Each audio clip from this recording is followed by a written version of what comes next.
Hello, welcome to tricks విద్యాలయం. ఈరోజు Indian పాలిటీలో భాగంగా రాష్ట్రపతి జారీ చేసే ఆర్డినెన్స్కి సంబంధించిన ప్రకరణం 1, 2, 3ని ఏ విధంగా గుర్తుంచుకోవాలి కోడ్ రూపంలో అనేది ఈ వీడియో. ఈ ప్రకరణం అనేది చాలా ఇంపార్టెంట్, చివరి వరకు చూడండి. అయితే చూస్తున్న ప్రతి ఒక్కరు కూడా ఈ వీడియోను లైక్ చేయండి. మీరు చేసే లైక్స్ తోటే నేను బూస్ట్ లాగా భావించి తర్వాత వీడియోను అప్లోడ్ చేయగలుగుతాను.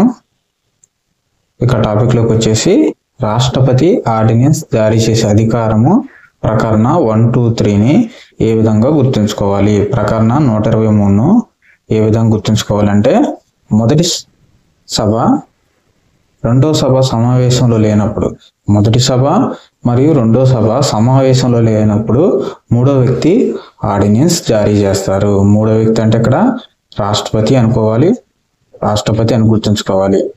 మొదటి సభ మరియు రెండో సభ సమావేశం లేనప్పుడు మూడో వ్యక్తి ఆర్డినెన్స్ జారీ చేస్తారు. అయితే పార్లమెంట్ మొదటి సభ ప్లస్ రెండో సభ ప్లస్ మూడో వ్యక్తి. మూడో వ్యక్తి అంటే రాష్ట్రపతి. పార్లమెంట్ అంటే మొదటి సభ రెండో సభ ప్లస్ మూడో వ్యక్తి. అంటే మొదటి సభ అంటే లోక్సభ అని, రెండో సభ అంటే రాజ్యసభ అని, మూడో సభ అంటే రాష్ట్రపతి అని అర్థం.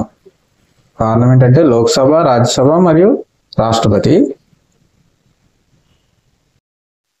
ఫైనల్గా కోడ్ వచ్చేసి మొదటి సభ రెండో సభ సమావేశంలో లేనప్పుడు మూడో వ్యక్తి ఆర్డినెన్స్ జారీ చేస్తారు. ఇక్కడ మూడో వ్యక్తి అంటే రాష్ట్రపతి. మొదటి సభ అంటే 1, రెండో సభ అంటే 2, మూడో వ్యక్తి అంటే 3. ఇప్పుడు ఆర్డినెన్స్కి సంబంధించిన ప్రకరణ వచ్చింది చూడండి. మొదటి అంటే 1, రెండవ సభ అంటే 2, మూడో వ్యక్తి అంటే 3.